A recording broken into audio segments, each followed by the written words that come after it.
pésima, pero vamos a iniciar y que sea en el nombre de Jesús. Iniciemos. Hoy vamos a tener una enseñanza que se llama serán bautizados en el Espíritu Santo. Hechos 1:5. Y le doy las buenas noches a los hermanos y hermanas que hoy nos están acompañando en Jesús.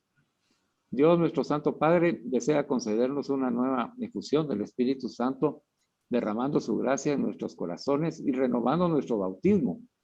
Esa es la importancia de lo que hoy vamos a recibir, a lo que nos estamos preparando en la celebración de Pentecostés. Vamos a renovar nuestro bautismo y eso es algo maravilloso. Dispongámonos entonces con humildad y humillados ante Dios. Oremos esta noche para seguirnos preparando en el corazón y recibir al Paráclito Divino, el Espíritu Santo que viene a santificarnos. Ven, Espíritu Santo, llena los corazones de tus fieles y enciende en ellos el fuego de tu amor. Envía, Señor, tu Espíritu que renueve la faz de la tierra. Oh Dios, que llenaste los corazones de tus fieles con la luz del Espíritu Santo, concédenos que, guiados por el mismo Espíritu, sintamos con rectitud y gocemos siempre de tu consuelo, por Jesucristo nuestro Señor. Amén. ¿Me están escuchando bien, hermanos? Sí, claro. Ok. Sí, claro. Para introducirnos al tema, el cardenal Cantalamessa nos recuerda que en el Evangelio del primer domingo de Cuaresma del año B, hemos escuchado el anuncio programático con el que Jesús inicia su ministerio público. El tiempo se ha cumplido y el reino de Dios se ha acercado. Convertíos y creed en el Evangelio. Hoy queremos meditar sobre este llamamiento siempre en curso de Cristo Jesús. El tiempo se ha cumplido y el reino de Dios se ha acercado. Convertíos y creed en el Evangelio. Vamos a reflexionar profundamente estas palabras y este anuncio de Jesús para que nosotros, después ya de haberlo acompañado en la Pascua y en la ascensión y resurrección de Jesús, viviendo esos momentos especiales con Él de una manera diferente en este año, porque ya hay una mayor madurez y conciencia en nuestros corazones. Hoy el Señor quiere que aprendamos acerca de que hay 3 momentos o contextos diferentes en el Nuevo Testamento que se habla de conversión. Y cada vez se resalta un nuevo componente. Nosotros vamos a revisar hoy conjuntamente esos 3 pasajes que nos dan una idea completa de lo que consiste esa transformación en el corazón y en la mente, que se llama metanoia evangélica. ¿En qué consiste esa transformación en nuestra mente y en nuestro corazón?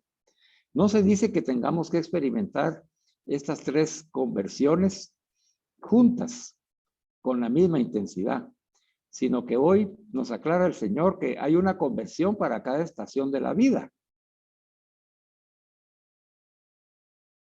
Y esto es importante porque nosotros a veces quisiéramos como que juzgarnos muy severamente, ¿verdad? Y quisiéramos que todas las invitaciones a la conversión, y ya lo vamos a ver en estos aspectos, todos se dieran de junto.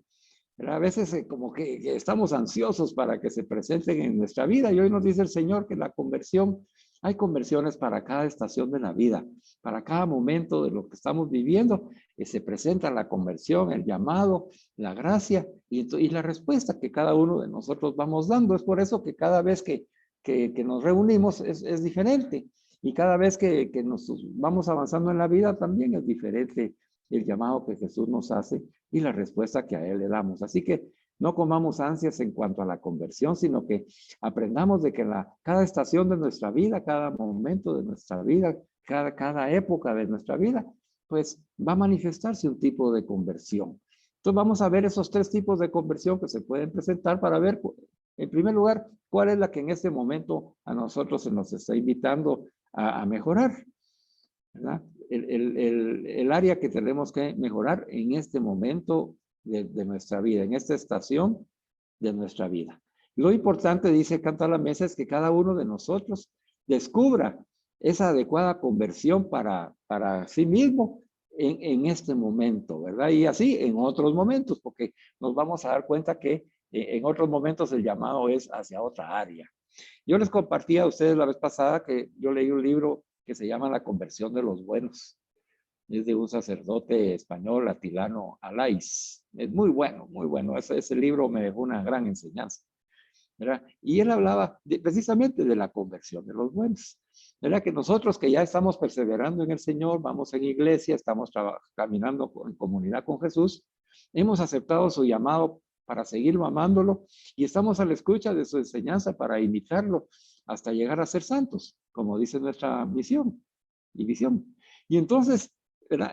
Estos buenos, dice el padre Alais ahí en ese libro, dice, pues necesitan varias conversiones, ¿verdad? Y es precisamente este el tema que nos presenta hoy Monseñor Cantalamessa. Bueno, veamos entonces la primera conversión, que es la que se nos plantea hoy, para que nosotros nos revisemos si tal vez estamos en este momento en esa primera conversión. Y la primera conversión se llama convertíos, es decir, creer. Bueno, vamos a hablar entonces de lo que hemos ya venido reforzando en las últimas enseñanzas, ¿verdad? La fe que mueve montañas, la fe que hace que nosotros, a pesar de los problemas que encontremos en nuestra vida y los obstáculos que estamos encontrando, pues seamos capaces de superarlos en esa fe, en esa creencia que tenemos. Y entonces hoy nos explica Cantalamessa que la primera conversión en la que resuena el principio de la predicación de Jesús y se resume en conviértanse y crean en el Evangelio. Tratemos de entender, dice, lo que significa aquí la palabra conversión.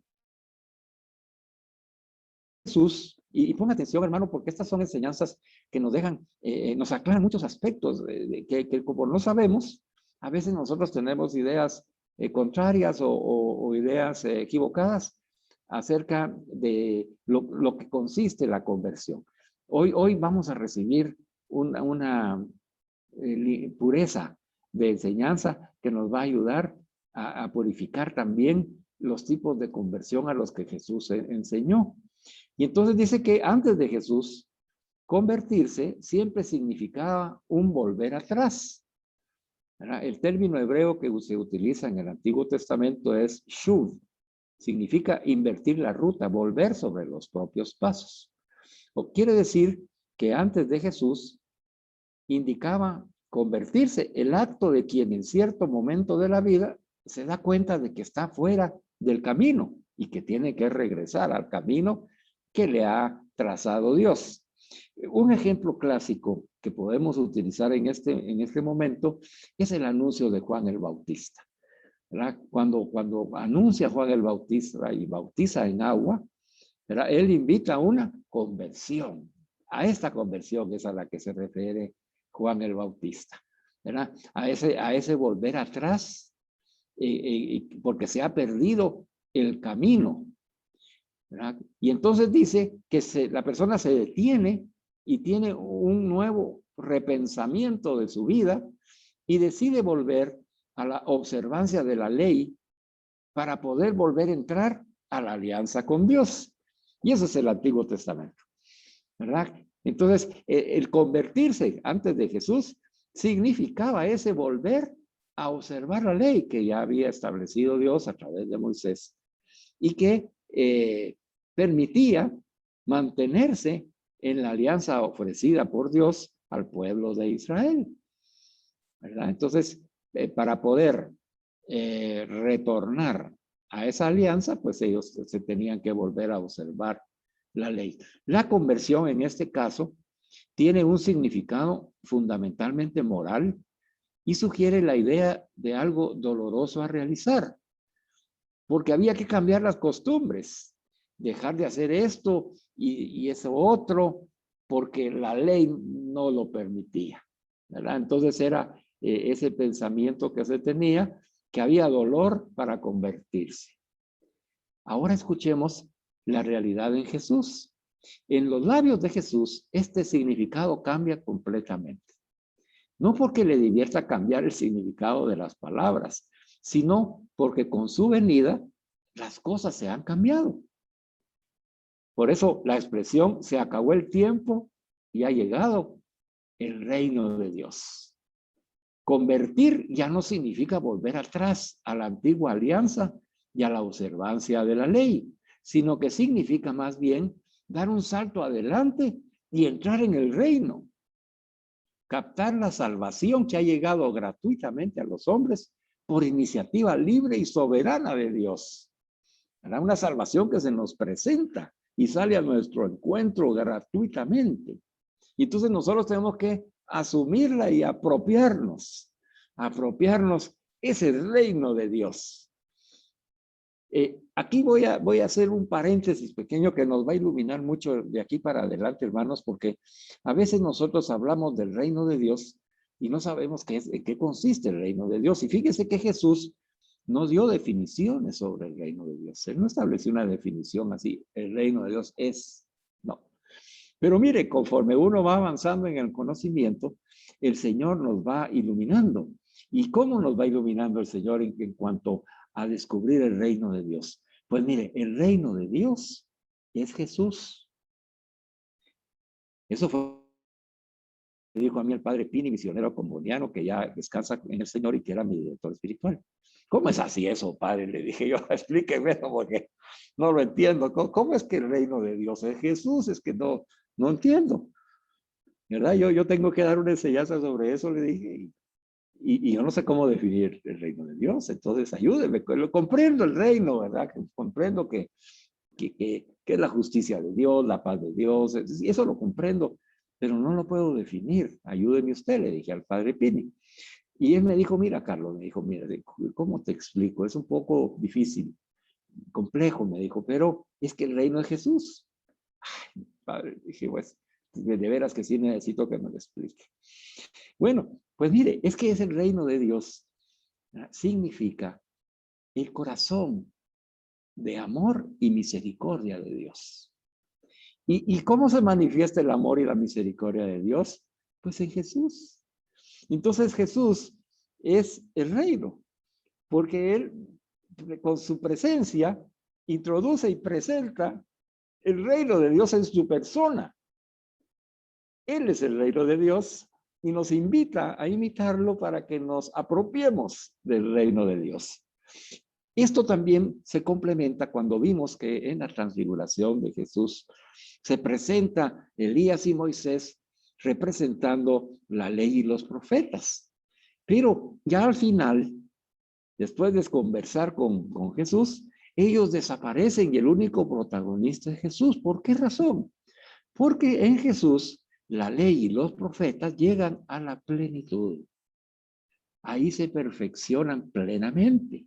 Entonces ya no se necesitan. Se necesitaron en el tiempo de los profetas para anunciar la venida del Mesías Rey y se necesitaron la ley dada a Moisés para que el pueblo de Israel caminara ya en la ley de Dios, pero lamentablemente ellos, ¿verdad?, no lograron proteger y mantener el espíritu de la ley de Dios con el espíritu que se lo había dado. Y lo tergiversaron. Entonces se hizo necesaria que el Señor viniera como un Mesías Rey a restaurar esa armonía que ya, esa relación con el pueblo. Ustedes serán mi pueblo, le dijo a Israel, y yo seré su Dios, y haremos una alianza. Y esa alianza era en el amor, en la fidelidad, pero el pueblo de Israel no fue fiel. Y entonces se hizo necesario que viniera Jesús para que se perfeccionara ese espíritu de la ley de Dios con el que fue dado, ¿verdad?, y se cumplieran las profecías. Entonces vemos cómo Jesús, a través de esta experiencia, Él también revela al Padre. En la transfiguración, a quien está revelando Jesús es al Padre. El Padre en su gloria y en su misericordia y el plan de salvación del Padre. Por lo tanto, cuando Jesús nos presenta al Padre, refleja al Padre, nos lo refleja en el Espíritu Santo. Por lo tanto, hermanos, el reino de Dios es el corazón de la Santísima Trinidad. En Jesús está el Padre y en el amor del Espíritu Santo. Ay, dije yo, cuando comprendí esto, me llené de gozo y alegría, porque dije, ya puedo ver de otro punto de vista cuando se habla sobre el reino de Dios. Entonces, se acabó el tiempo, dice Jesús, y ha llegado el reino de Dios, el reino de su amor y de su misericordia, el reino del Padre, del Hijo y del Espíritu Santo, el reino del corazón de la Santísima Trinidad. ¿Y qué existe en el corazón de la Santísima Trinidad, hermanos? ¿Qué existe en esas profundidades de un amor eterno e infinito? Pues la misericordia de Dios, la ternura de Dios, la armonía en una comunión perfecta, la justicia, la paz, la verdad. Vive todo eso entre las tres personas y es tan grande ese amor infinito de Dios que se rebalsa y entonces ya nos hace accesar a nosotros en ese mar de amor y misericordia a través de Jesús, por Él, con Él y en Él, como dice también nuestra misión, por Él, con Él y en Él, accesamos a ese corazón de la Santísima Trinidad. ¿Qué quiere decir? A ese reino de Dios. Entonces, ya con esta explicación, hermanos ya y hermanas, vamos a comprender de mejor manera este mensaje que dio Jesús cuando inicia su predicación y dice, se acabó ya el tiempo y ha llegado el reino de Dios. Bendito sea Dios, la gran noticia, la buena nueva. Ese es el evangelio, hermano.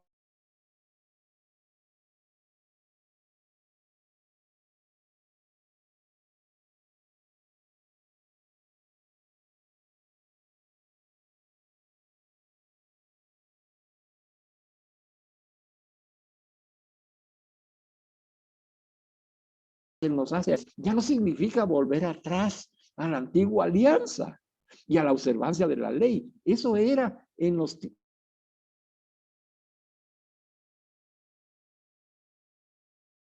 volver atrás a la antigua alianza y a la observancia de la ley ya no aplica, ¿verdad? Así como ya no aplica la ley según la habían discernido los religiosos de la época de Jesús, ni los profetas ya habían cumplido su misión, sino que significa esa conversión en Jesús, dice más bien dar un salto adelante y entrar en el reino de Dios. Dejar que ese reino nos encierre, hermanos, que nos abrace Dios, Padre, Hijo y Espíritu Santo, que nos haga su templo, ¿verdad? Que nosotros seamos absorbidos por ese amor eterno y misericordioso de Dios, esa justicia y esa paz verdadera, y entremos en esa comunión con ellos, donde hay felicidad completa y plena, porque ya no hay necesidad. Y a través de eso captar la salvación.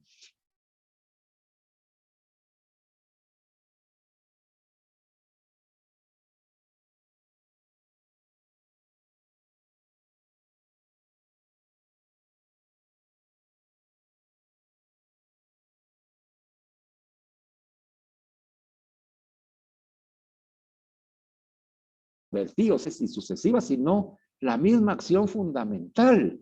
Conviértete, es decir, cree.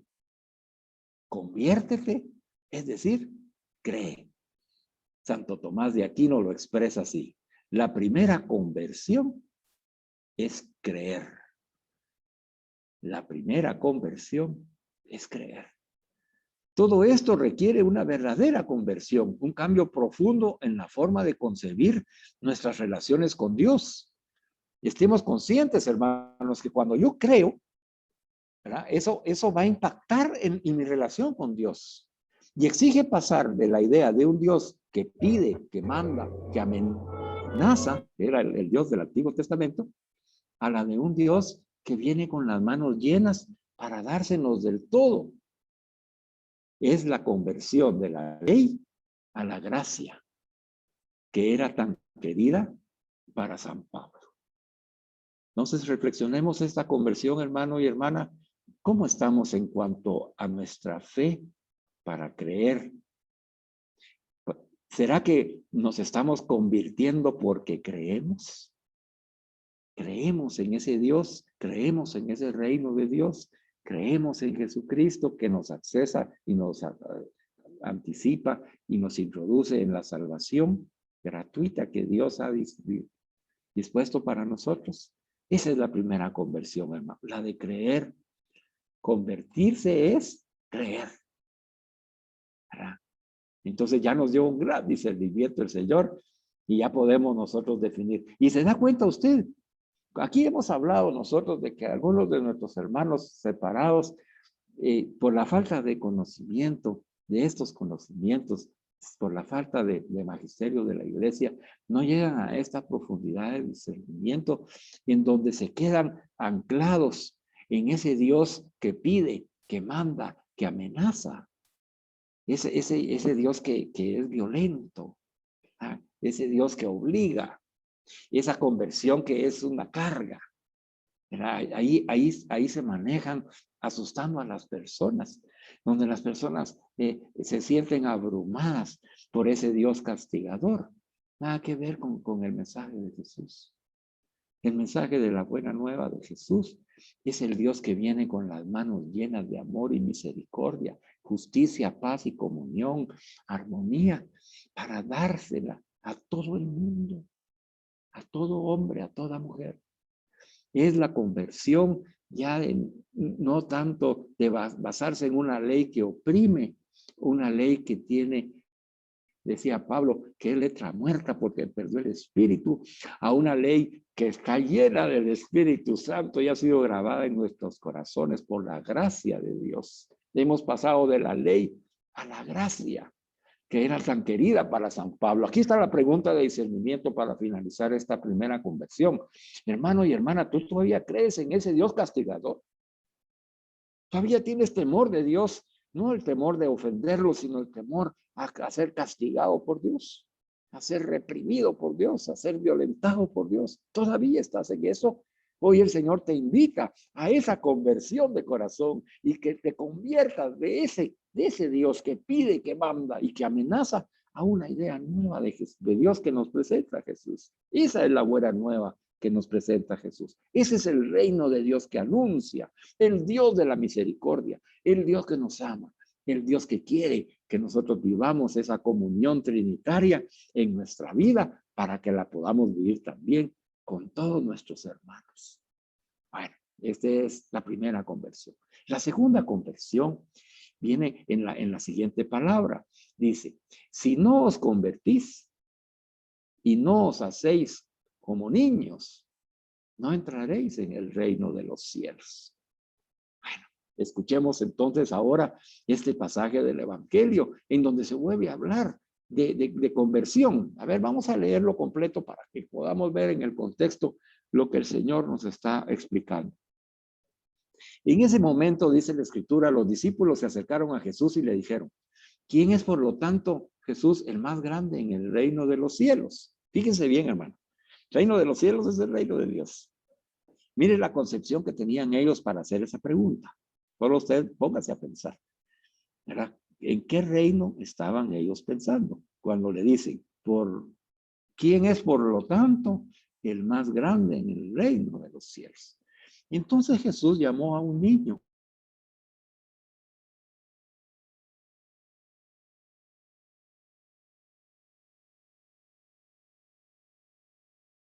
Junto a sí mismo. Lo colocó en medio de los, no entraréis en el reino de los cielos. Bendito y alabado sea Dios. Mateo 18, del 1 al 4. Bendito sea Dios, hermanos. Mire, esta vez sí significa convertirse, volver atrás, pero no volver atrás a la ley, al cumplimiento de una ley muerta, sino que es volver atrás incluso a cuando era niño, dice Jesús. El verbo mismo utilizado, estrefo, indica una inversión de marcha, dice. Esta es la conversión de quien ya ha entrado en el reino, ha creído en el evangelio y desde hace tiempo está al servicio de Cristo, como nosotros, hermanos. Es nuestra conversión, el de que ya entró en el reino, ha creído en el evangelio y hace tiempo está al servicio de Cristo, como nosotros. Pero ¿qué supone la discusión sobre quién es el más grande? Que la mayor preocupación ya no es el reino, sino el propio lugar en él, el propio yo. Ese es el problema. En lugar de preocuparse por participar de ese reino que Jesús nos plantea, los discípulos y muchos de nosotros aún estamos buscando un propio lugar en él. Mi propio yo, para hacerlo, que participe y que yo sea siempre protagonista en ese reino de Dios. Cada uno de estos discípulos tenía algún título para aspirar a ser el más grande. Pedro había recibido la promesa del primado, Judas la caja. Mateo podía decir que había dejado más que los demás. Andrés, que había sido el primero en seguirlo. Santiago y Juan, que habían estado con él en el Tabor. Mire, todos ellos tenían razones por sentirse importantes en el reino de los cielos.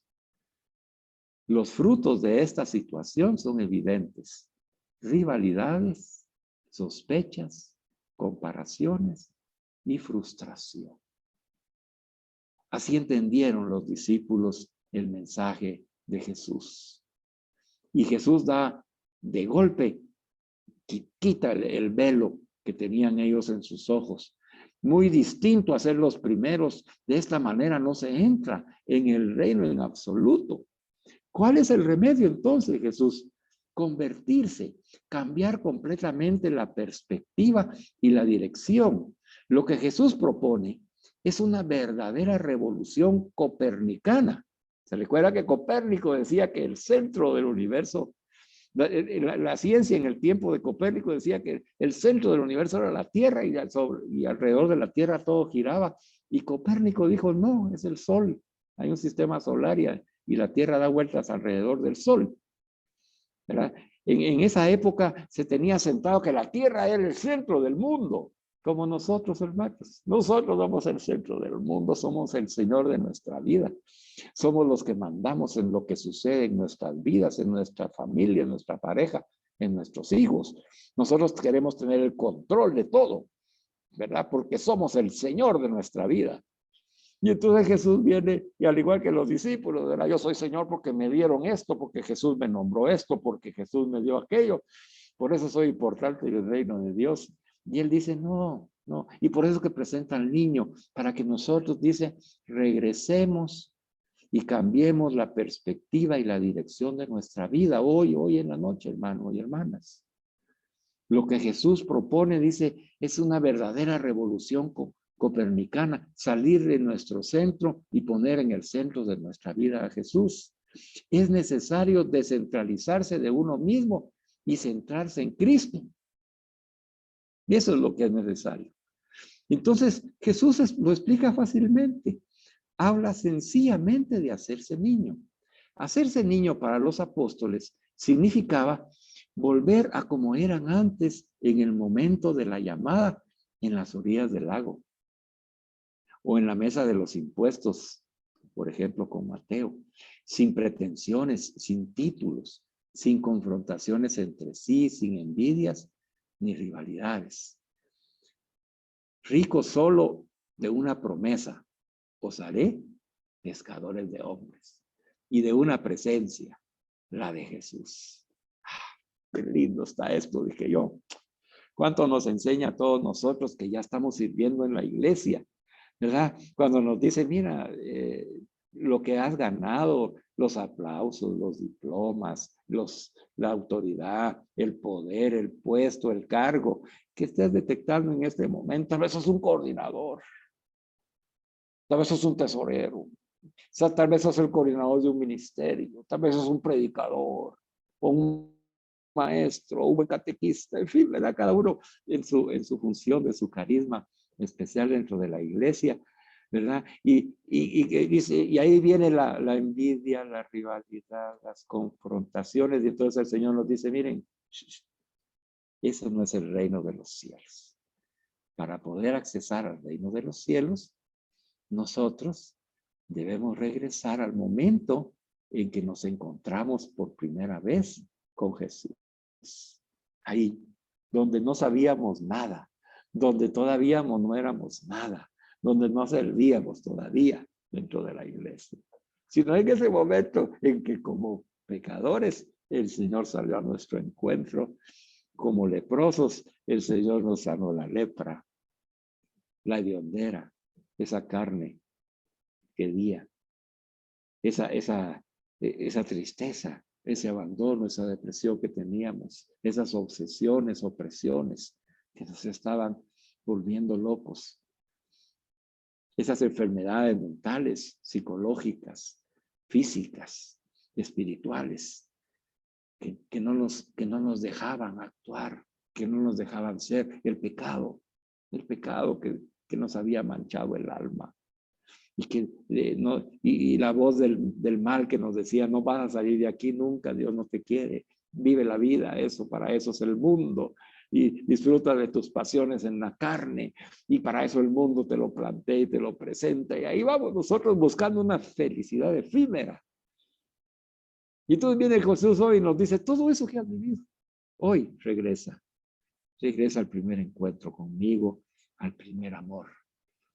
También para nosotros hoy, hacerse niños significa volver al momento en que descubrimos que fuimos llamados personalmente por Jesús. Dijo nuestro nombre, nos llamó, nosotros le respondimos y nos preguntó, ¿me ama? Le hemos dicho que sí y nos dice, síganme amándome, síganme amando. Y esto se aplica para la ordenación sacerdotal, la profesión religiosa o ese primer verdadero encuentro personal como laicos que nosotros hemos tenido con Jesús. Entonces, el segundo momento de la conversión, que tal vez estemos ahí, es recordar cuando nos encontramos con Jesús y pudimos expresar con toda libertad, Jesús es mi Señor, solo Dios, basta en mi vida. Que se haga su santa voluntad. Si aún no estamos ahí, esa es la conversión a la que el Señor nos está llamando.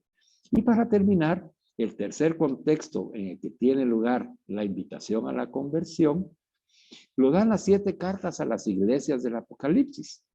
Las 7 cartas están dirigidas a personas y comunidades que, como nosotros, han vivido durante mucho tiempo la vida cristiana y más aún ejercen en ellas un papel de liderazgo. O sea que vamos a hablar acerca de ya hombres y mujeres que como nosotros estamos sirviendo dentro de la iglesia. Algunos somos líderes. Cuando se refiere, dice, al ángel de las diferentes iglesias, al ángel de la iglesia que está en Éfeso, escribe y nos ilumina, canta la mesa, ponga atención. Este título se explica únicamente en referencia, directa o indirecta, al pastor de la comunidad. Entonces, cuando dice al ángel de la iglesia que está en Éfeso, se está refiriendo directa o indirectamente al pastor de la comunidad. Pero si no hay ese discernimiento del magisterio de la iglesia, entonces, ¿qué se puede pensar? Nos dice Canta la Mesa. No se puede pensar que el Espíritu Santo atribuya a los ángeles la responsabilidad de las culpas y de las desviaciones que se denuncian en las diferentes iglesias. Y mucho menos que la invitación a la conversión esté dirigida a los ángeles y no a los hombres. Esa es la razón. Puro discernimiento del magisterio de la iglesia. Entonces, cuando leemos al ángel de la iglesia tal, pues este título explica únicamente en referencia al pastor de la comunidad. Se está refiriendo a nosotros que somos pastores en nuestras comunidades. ¿Verdad? Y entonces, ¿qué nos dice a nosotros los pastores? A los que somos, hemos sido o vamos a ser. Conozco tus obras. No eres ni frío ni caliente porque eres tibio. No eres ni frío ni caliente. Te voy a vomitar de mi boca. Sé celoso y conviértete. Apocalipsis 3:15 y siguientes. Esta última conversión, que también puede ser la que nosotros necesitemos, hermanos, se trata de la conversión de la mediocridad y de la tibieza. En la historia de la santidad cristiana, el ejemplo más famoso de la primera conversión del pecado a la gracia es San Agustín, como lo hemos visto. Y el ejemplo más instructivo de la segunda conversión, de la tibieza al fervor, es Santa Teresa de Jesús. Lo que dice de sí misma en su libro de su vida, ciertamente es exagerado y dictado por la delicadeza de su conciencia, pero en cualquier caso puede servirnos a todos para un examen útil de conciencia. Veamos entonces este examen de conciencia para poder entrar ya en el tema del bautismo en el Espíritu Santo y comprenderlo bien. Porque para entrar al bautismo en el Espíritu Santo necesitamos estar convertidos, hermanos. Ya sea con el primer llamado de creer. Convertirse es creer, ya sea regresando a nuestro amor primero, convirtiéndonos en niños puros e inocentes, sin ninguna petulancia e influencia del mundo, de la carne y del mal espíritu, o y haciendo también, como lo hemos visto, no siendo ni frío, no siendo tibio, ni mediocre, ¿verdad? Siendo caliente. Veamos entonces qué dice la santa para que nos explique con su manera de escribir. Santa Teresa de Jesús escribe precioso, pero con ese lenguaje español antiguo. Dice, a ver qué dice ella. Y a ver, tal vez nos hace a nosotros clic en nuestros oídos y corazones, que lo mismo nos ha pasado a nosotros. Dice, de pasatiempo en pasatiempo. Ay, ¿cuántos de nosotros tenemos muchos pasatiempos, verdad? ¿Qué es un pasatiempo, hermano? ¿Verdad? El pasatiempo son todas aquellas actividades, ¿verdad?, que no son productivas en tu vida, más en tu vida espiritual, ¿verdad? Entonces, todas aquellas actividades que haces fuera de tu vida espiritual, que no te enriquecen espiritualmente, se llaman pasatiempos. Y entonces, de pasatiempo en pasatiempo, de vanidad en vanidad, de ocasión en ocasión, a meterme tanto en muy grandes ocasiones y a andar tan estragada mi alma en muchas vanidades. Dábame gran contento todas las cosas de Dios. Teníanme atadas las del mundo. O sea, tenía una lucha interior ella, ¿verdad? Le daba contento grande las cosas de Dios, pero la tenía atadas las del mundo. ¿Será que a nosotros también, hermanos o hermanas? Parece que quería concertar estos dos contrarios, tan enemigo uno de otro, como es de vida espiritual y contentos y gustos y pasatiempos sensuales. El resultado de este estado, dice la santa, era una profunda infelicidad. Con estas caídas y con levantarme, y mal, pues tornaba a caer. Y en vida tan baja de perfección, que ningún caso casi hacía de pecados veniales y los mortales, aunque los temía, no como había de ser, pues no me apartaba de los peligros. Sé decir que es una de las vidas penosas que me parece se puedan imaginar, porque ni yo gozaba de Dios, ni traía contento en el mundo. Cuando estaba en los contentos del mundo, en acordarme lo que debía a Dios, era con pena. Y cuando estaba con Dios, las aficiones del mundo me desasosegaban. Ay, qué grandes verdades, hermano. La lucha, nuestra lucha, cuando todavía estamos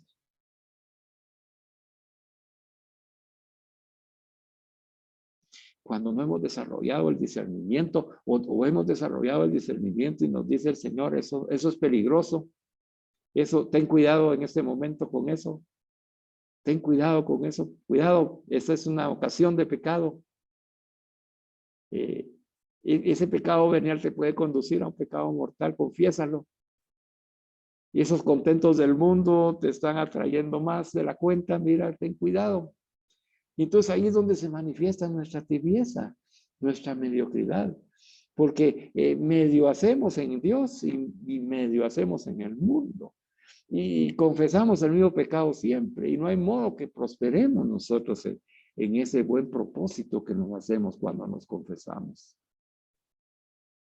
Muchos podrían descubrir en este análisis la verdadera razón de la insatisfacción y el descontento, hermanos. A veces estamos así y decimos, pero ¿por qué me siento así? No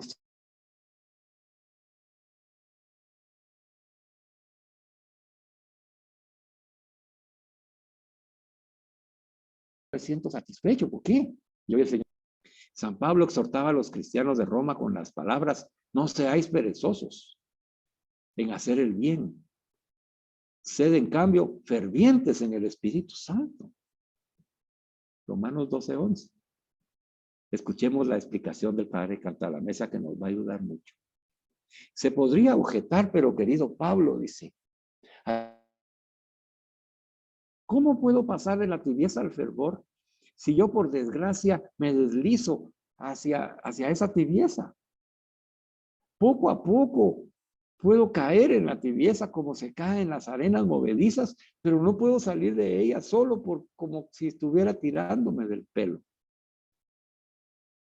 Nuestra objeción nace del hecho de que se descuida y se malinterpreta la adición en el espíritu, dice que hace el apóstol. Sed fervientes, dice. En Pablo la palabra espíritu casi siempre indica o incluye una referencia al Espíritu Santo.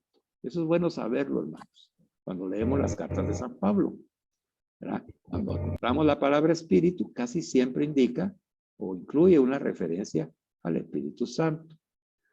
Nunca se trata exclusivamente de nuestro servicio o de nuestra voluntad, excepto en Primera de Tesalonicenses 5:23, donde indica un componente del hombre junto al cuerpo y el alma. Es el único momento en las cartas de San Pablo en donde la palabra espíritu no se aplica al Espíritu Santo.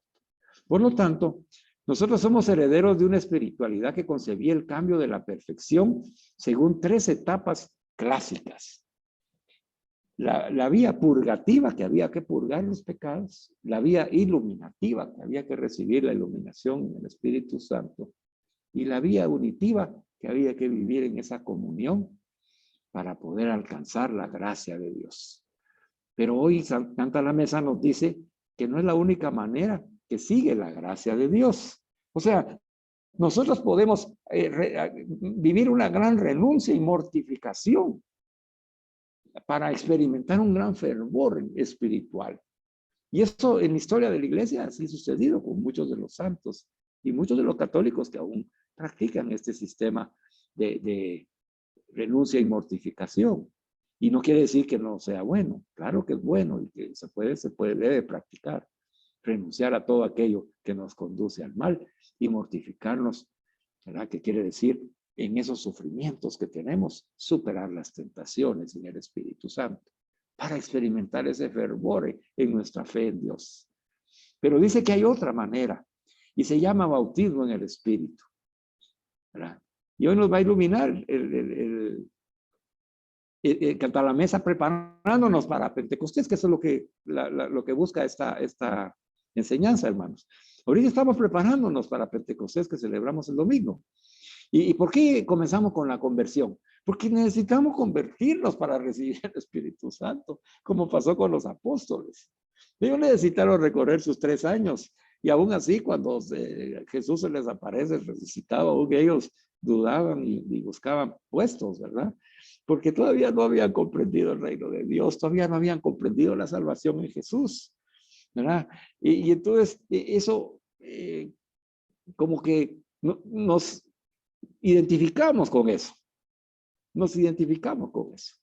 Bueno, el Espíritu Santo se nos da para poder mortificarnos, más que como recompensa para ser mortificados. Pablo lo dice en Romanos 8, dice, si con el Espíritu Santo hacéis morir las obras del cuerpo, viviréis. ¿Verdad? Entonces, el Espíritu se nos da para poder mortificar esas obras del cuerpo, dominarlas y tener la vida de santidad en el Espíritu Santo. El gran teólogo Cavasilas escribe, dice, a ver cómo nos ilumina este teólogo. Dice, los apóstoles y padres de nuestra fe tuvieron la ventaja de ser enseñados en todas las doctrinas y además por el Salvador mismo. Sin embargo, a pesar de haber conocido todo esto, hasta que no fueron bautizados en Pentecostés con el Espíritu Santo, no mostraron nada nuevo, noble, espiritual, mejor que lo antiguo. Le repito esto, hermanos. A pesar de haber sido enseñado en toda la doctrina por el Salvador mismo, fíjese usted. Y a pesar de haber conocido todo esto, hasta que no fueron bautizados en Pentecostés con el Espíritu Santo, ellos, los apóstoles y los discípulos y padres de nuestra fe, no mostraron nada nuevo, noble, espiritual, mejor que lo antiguo. Detengámonos aquí. Tal vez tú, hermano o hermana, hoy te identifiques con esto, que en tu vida espiritual no muestras nada nuevo, ni noble, ni espiritual, ni mejor nada de la vida antigua que tenías. Algunos retoques. Decía el padre Alais, es la fachada. Solo somos fachada. Hay construcciones, dice, en España y aquí en Guatemala, donde, por ejemplo, en el centro histórico, donde preservan la fachada únicamente. Y atrás construye ya un edificio diferente, con técnicas modernas y materiales modernos, pero la fachada antigua sigue ahí presente. ¿No será que así nos está pasando a nosotros, hermanos y hermanas, con nuestra vida espiritual, igual que a los apóstoles y padres de nuestra fe, a pesar de recibir las enseñanzas de Jesús como nosotros? Puede ser. Puede ser que hoy descubramos de que somos solo una fachada. Pero ¿qué pasó con ellos? ¿Qué esperanza tenemos nosotros en la fe? Entonces nos sigue iluminando el teólogo y dice, pero cuando el bautismo del Espíritu Santo vino para ellos y el Paráclito irrumpió en sus almas, entonces se hicieron nuevos y abrazaron una nueva vida. Fueron guía para los demás y ardieron con la llama del amor de Cristo en sí mismo y en los demás. De la misma manera Dios conduce a la perfección a todos los santos que vinieron después de ellos. Grandes noticias para nosotros. Grandes noticias. Entonces, si ellos necesitaron esa recepción del bautismo en el Espíritu Santo, también nosotros, hermanos.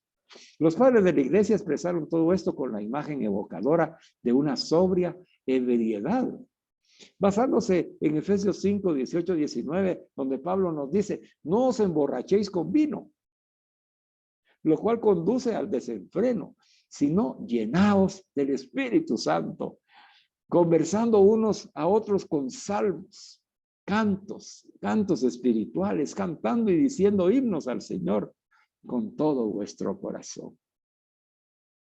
A partir de Orígenes, son incontables los textos de los padres que ilustran este tema.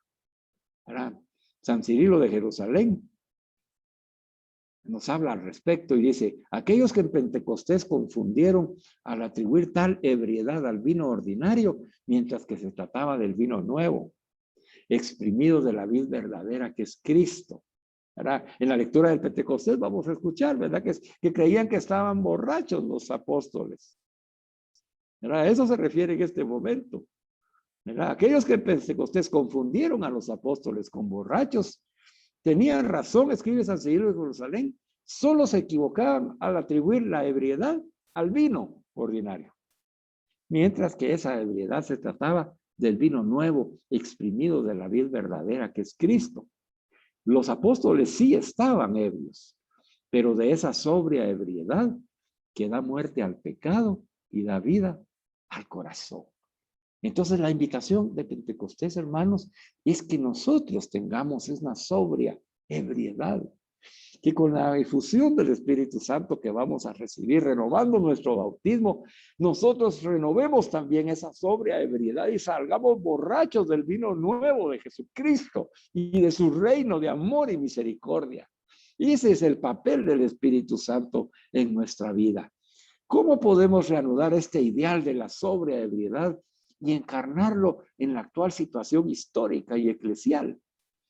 ¿Dónde está escrito, dice Cantalamessa, en efecto, que una forma tan fuerte de experimentar el Espíritu Santo era solo prerrogativa exclusiva de los padres y de los primeros días de la iglesia, pero que ya no es así para nosotros? ¿Dónde está escrito? Se pregunta Cantalamessa. El don de Cristo no se limita a una época particular, sino que se ofrece a todas las épocas. Es precisamente el papel del Espíritu Santo el que hace universal la redención de Cristo, disponible para toda persona, en todo lugar de tiempo y espacio. Buena noticia. Ahora veamos cuáles son los lugares donde el Espíritu actúa hoy de esa manera pentecostal. Y escuchando la voz de San Ambrosio,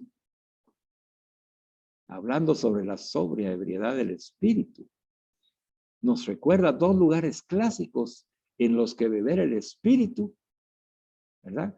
¿En dónde se puede beber el Espíritu Santo, hermano? Escuche bien. ¿Dónde puedo beber el Espíritu Santo? En la Eucaristía y en las Escrituras. A ver, repita conmigo. ¿En dónde puedo beber el Espíritu Santo? En la Eucaristía y en las Escrituras. Bendito sea Dios. Bendito sea Dios, porque nos ha preservado a la Iglesia Católica, que nos ha comunicado y transmitido la vivencia y experiencia personal de la Eucaristía, como hemos visto en otros temas, hermanos. Vivir esa experiencia con Jesús, por Él, con Él y en Él. Vivir esa experiencia de comunión con el Padre, el Hijo y el Espíritu Santo.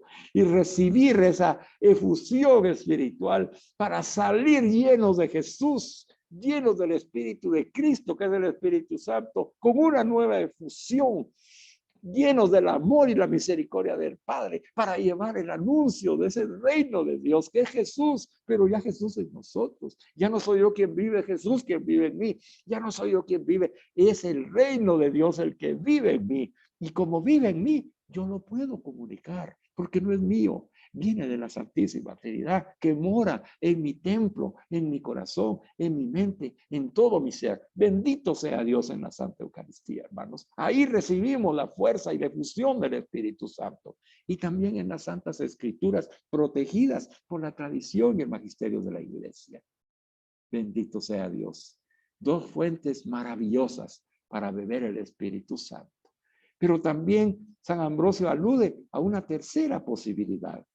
También hay otra ebriedad que está operando, dice, a través de una lluvia penetrante del Espíritu Santo, porque el Espíritu Santo es Dios.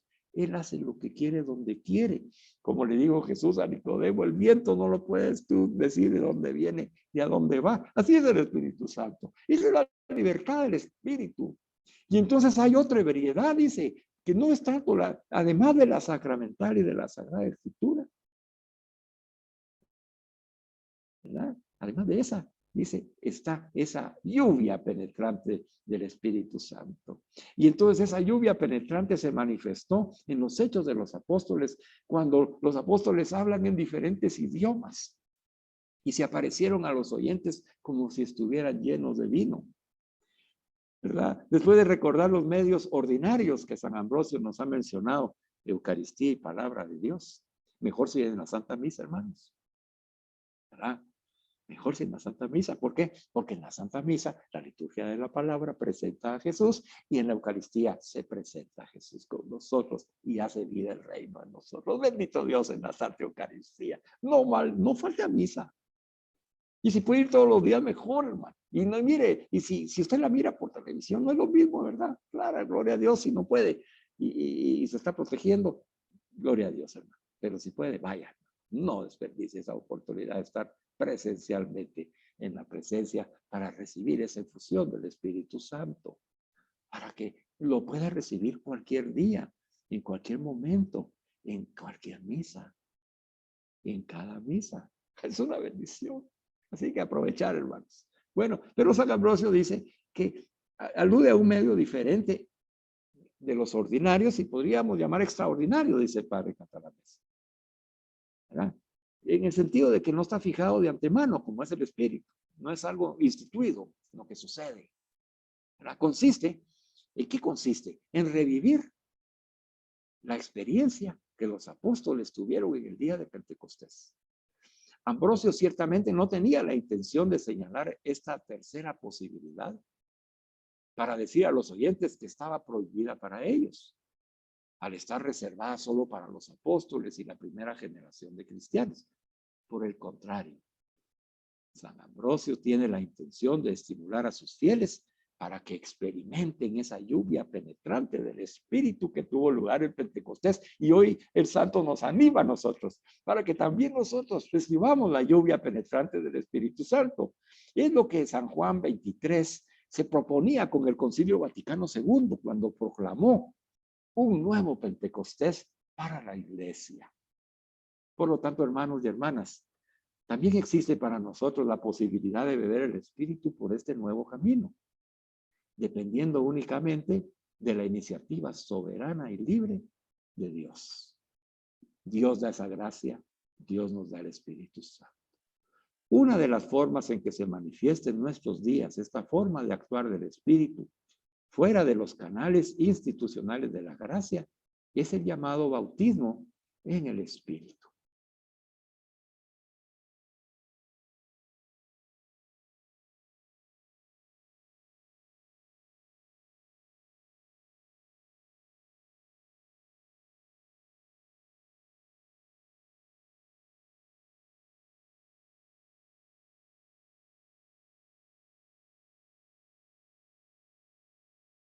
Que a menudo a los seguidores de la gracia que se experimenta en el bautismo del Espíritu. La expresión del bautismo en el Espíritu, y escuche bien, esto es importante, hermano. La expresión bautismo en el Espíritu proviene de Jesús mismo, refiriéndose al próximo Pentecostés, antes de ascender al cielo, dijo a sus apóstoles: Juan bautizó con agua, pero vosotros en no muchos días serán bautizados en el Espíritu Santo. Hechos 1:5. ¿Quién lo dijo? Jesús. Juan bautizó con agua, ¿verdad? Llamando a la conversión, hermano, se recuerda el volver atrás al cumplimiento de la ley, que eso ya quedó, eso ya pasó. Jesús vino a convertirlo de manera diferente, como ya lo vimos, ¿verdad? Pero ustedes, dice, en este camino de conversión en el que hemos visto y en el que cada uno se encuentra, en no muchos días, ¿cuánto nos falta? De aquí al domingo, hermano, poquitos días. Serán bautizados en el Espíritu Santo. ¿Cuál es el verbo que utiliza Jesús? Serán. No es algo que puede ser que suceda.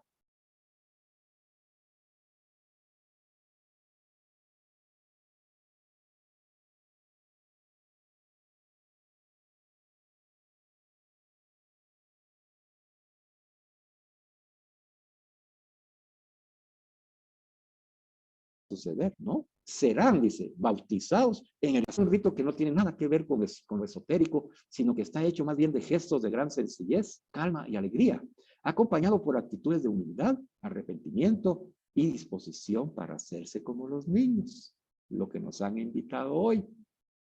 Humildad, arrepentimiento y disposición para hacerse como niños.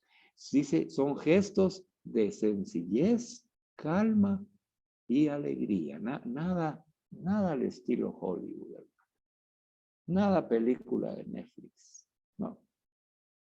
Calma, alegría, sencillez, como es el Espíritu Santo, paz, silencio, oración, humildad, humillación, paciencia. Bendito sea Dios. El bautismo en el Espíritu es una gracia de Dios y es una renovación y actualización, no solo de nuestro bautismo y de la confirmación, hermano y hermana, sino la renovación y actualización de toda nuestra vida cristiana. Por ejemplo, para nosotros los casados, hermanos, el sacramento del matrimonio se renueva y se actualiza. Para los sacerdotes de su ordenación, se renueva y se actualiza. Para las personas consagradas de su profesión religiosa, se renueva y se actualiza. Para el laico comprometido que está sirviendo a Dios a través de su parroquia, se renueva y actualiza. No solo el bautismo y la confirmación. Bueno, no solo, dice uno, se renueva y actualiza nuestro bautismo y nuestra confirmación y además toda nuestra vida cristiana. Así que esa es la importancia de la celebración que tenemos el domingo. Pero ahora lo vamos a vivir de una manera diferente. ¿Cómo debemos de prepararnos entonces para el domingo, hermanos? Ya hemos venido preparándonos. Recibimos en el chat de la comunidad la invitación y las comunidades la invitación a a la novena del Espíritu Santo.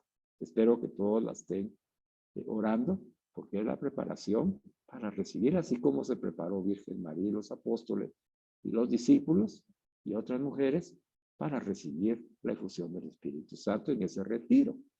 Nosotros nos hemos retirado para pedir al Espíritu Santo a través de esos 9 días y para que el 10º día, que es el domingo, pues se manifieste esa efusión del Espíritu Santo, esa lluvia de la gracia de Dios, para que renueve y actualice nuestro bautismo, confirmación y toda nuestra vida cristiana.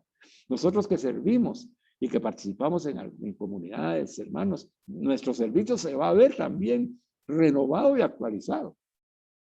Y si nosotros estamos actuando como laicos, con los compañeros de colegio, con los compañeros de trabajo, con todas las relaciones sociales que nosotros mantenemos, donde los prójimos se nos presentan porque Jesús los envía, y ahí estamos predicando, se va a renovar y actualizar también el poder de nuestra predicación, el Espíritu Santo.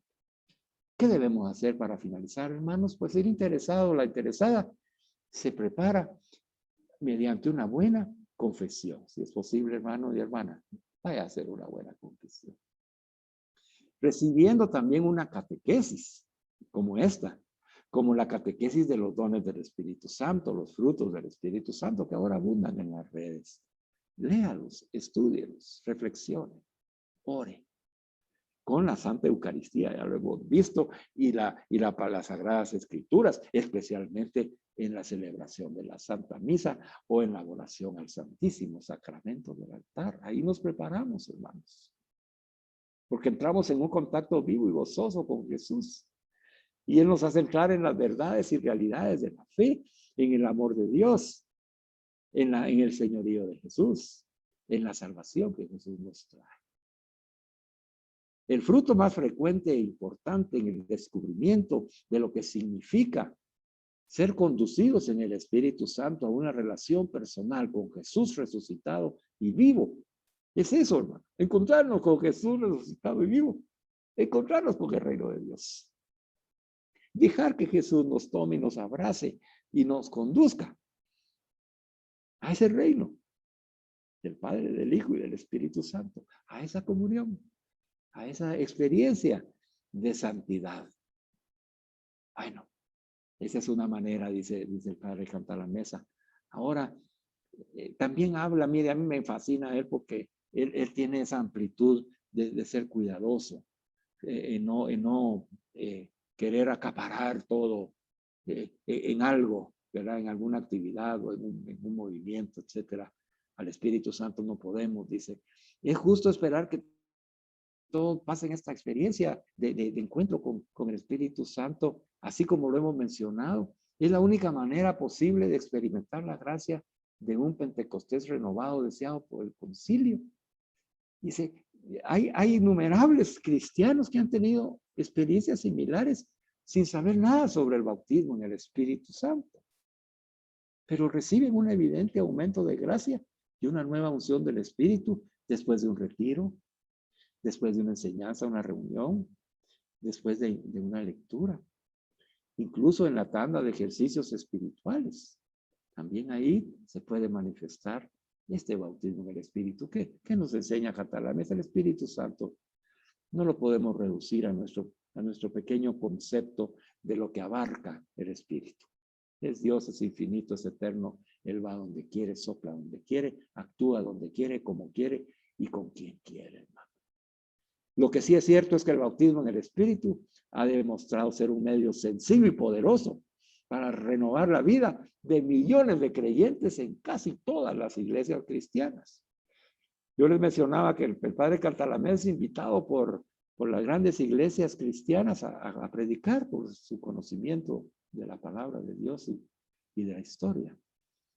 Y el bautismo en el Espíritu ha demostrado ser, dice, un medio sencillo y poderoso para renovar la vida de millones de creyentes en casi todas las iglesias cristianas. San Agustín decía, para finalizar, decía, al escuchar historias de hombres y mujeres que en su tiempo dejaban el mundo para dedicarse a Dios, como nosotros.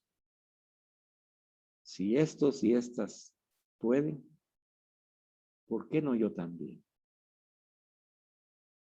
Pidamos a la Madre de Dios que nos obtenga la gracia que obtuvo del Hijo en Caná de Galilea. Por su oración en aquella ocasión, el agua se convirtió en vino. Pidamos que a través de su intercesión, el agua de nuestra tibieza se convierta en el vino de un fervor renovado. El vino que en Pentecostés provocó en los apóstoles la sobria ebriedad del Espíritu y los hizo fervientes en el Espíritu. Espero, hermanos y hermanas, que así sea este Pentecostés. Si no había usted, hasta hoy va a empezar a prepararse, no importa, empiece a prepararse a partir de hoy. Aparte su tiempo para orar y pedir el Espíritu Santo. Mítase usted ahí a internet y busque ahí la novela del Espíritu Santo y rece con fervor los días que no ha rezado para ponerse al día, ¿verdad? Y continúe todos estos días, hágalo en el tiempo que Dios le permita, hermano y hermana. Y rece y pídale al Señor los dones y pídale al Señor la presencia del Espíritu Santo. Hoy vamos a pedirla también con una oración rezada por el Papa Juan Pablo II, porque tenemos esa bendición, esa dicha que estos santos nos han dejado sus oraciones ya escritas, en donde va el contenido de una gran enseñanza y de la purificación de su fe que ellos mismos han tenido renovando y actualizando su vida a través del Espíritu Santo. Ven Espíritu Creador. Oremos, hermanos. Ven Espíritu Creador. Visita las almas de tus fieles en la comunidad de hombres católicos San José y en las comunidades de las personas que hoy nos están escuchando, en ellos y en sus familias. Y llena de la divina gracia sus corazones, que tú mismo creaste, Señor. Tú eres nuestro consolador, don de Dios Altísimo, fuente viva, fuego, caridad y espiritual unción. Tú derramas sobre nosotros los 7 dones. Tú el dedo de la mano de Dios. Tú el prometido del Padre. Tú que pones en nuestros labios los tesoros de tu palabra. Enciende con tu luz nuestros sentidos. Infunde tu amor en nuestros corazones. Y con tu perpetuo auxilio fortalece nuestra débil carne. Aleja de nosotros al enemigo. Danos pronto la paz.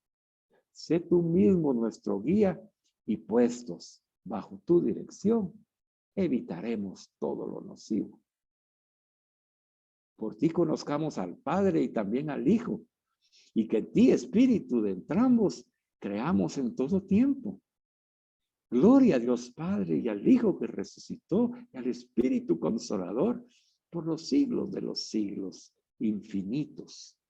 Envía, Señor, tu Espíritu y serán creados y renovarás la faz de la tierra. Oh Dios, que has iluminado los corazones de tus hijos con la luz del Espíritu Santo. Haznos dóciles a tu Espíritu para gustar siempre el bien y gozar de su consuelo. Por Jesucristo nuestro Señor. Amén. Alabado sea Jesucristo, hermanos, por siempre sea alabado.